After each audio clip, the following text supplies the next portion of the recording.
South Korean President Lee Jae-myung and NATO Secretary General Mark Rutte arrived today at the G7 summit in Kananaskis, Canada.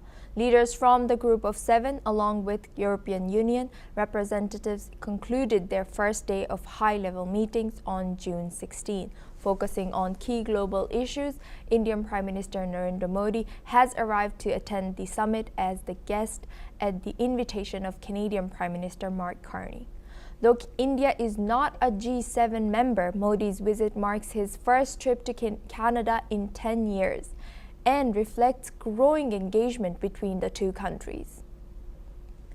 Meanwhile, the White House has confirmed that U.S. President Donald Trump will depart the summit a day early due to development in the Middle East. No further details have been officially released. Let's listen in to Donald Trump.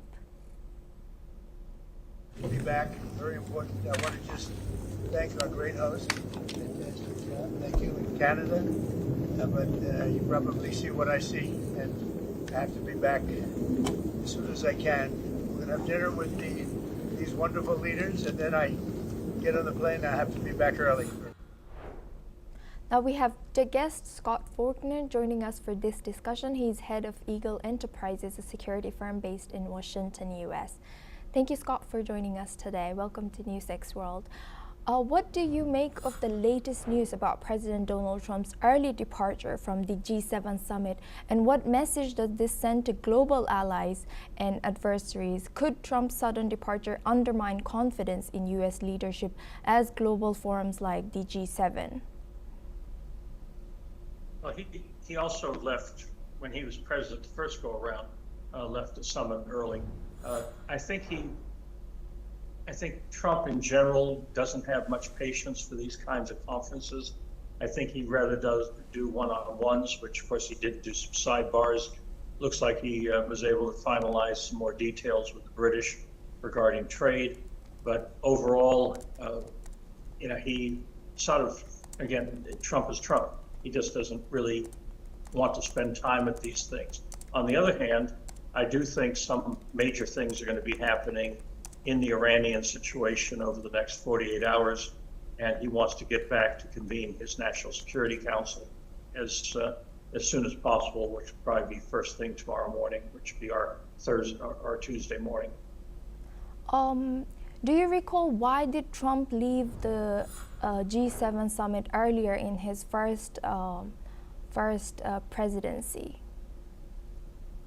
Again, I think that he just sort of signals that he likes to do one-on-one or bilateral discussions. I think he has a dim view on multilateral discussions. So whether it's the G7 or the G20 or the United Nations, I think it's just, again, part of his kind of America first and Trump personal politics kind of approach to the world.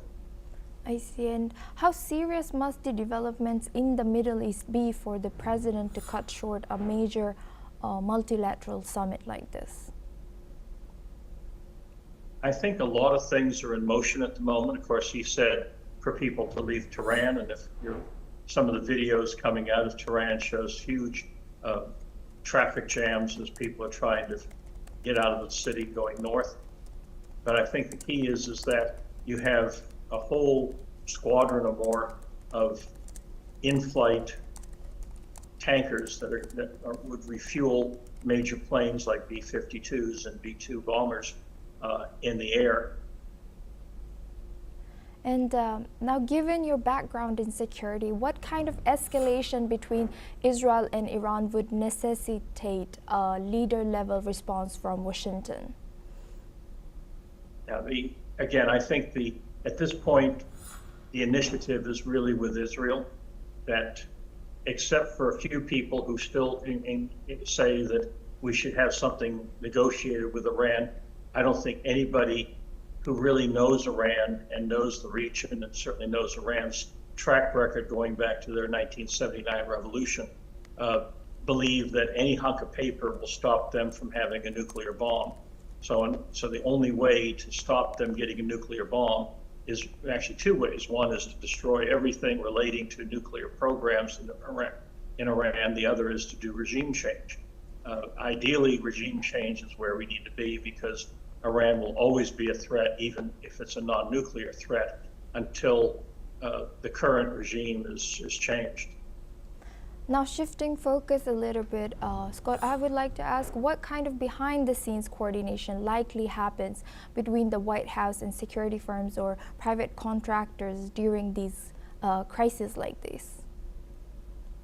Well, what you basically look at is, what are the options? I mean, option one is that you support Israel and let them do all the dirty work, so to speak. You give them the firepower they need. Of course, the main thing that they need is what we call the mother of all bombs, because unless you can penetrate those bunkers to destroy the actual mechanisms where they're refining the uranium, they will bounce back. So you have to, and some of these things are literally hundreds and hundreds of feet below ground. They're also encased in very thick concrete bunkers. So unless you basically blow the entire mountain to pieces, you're not going to be able to disrupt their program. And you're disrupting it in one way, but they'll bounce back. So you basically have to destroy everything. And I think with Israel having now complete air superiority, they can do it at will. If America gets involved, then they also want that air superiority so they don't put the B-2s and the B-52s at risk. So I think there's a lot to be discussed as to whether Israel becomes the front, sort of the point of the lance to take out Iran, or whether America steps forward. And now moving towards militaries, from what we know from yesterday that U.S. decided to move its military ship towards Middle East from which was headed towards Vietnam. Do you believe the U.S. will increase its direct or indirect military involvement in the Middle East in the coming days? Well, they already are very involved. In fact, a lot of the ballistic missiles that are being lobbed into Israel have actually been shot down by U.S. ships in the Mediterranean. People don't talk much about that, but that's been part of the missile defense system of Israel has been supplemented by the U.S. frigates and destroyers off the coast of Israel in the Eastern Mediterranean. So we have been involved, even if we don't officially say so.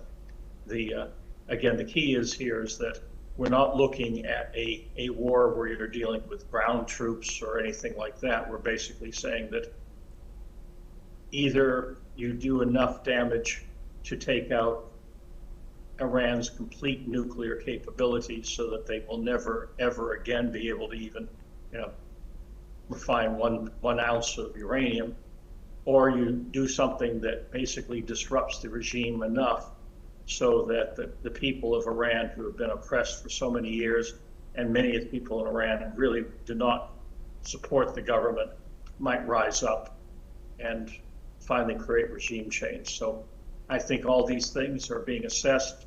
America has assets in the region. As you probably know, Elon Musk activated his Starlink network over Iran, which would allow dissidents to communicate with each other in secure ways. So I think that there's a lot of pieces in motion right now, and hopefully this will end the Iranian threat once and for all. Thank you very much, Scott Faulkner, for joining us and sharing that insight. You will stay with us for our next story. Now we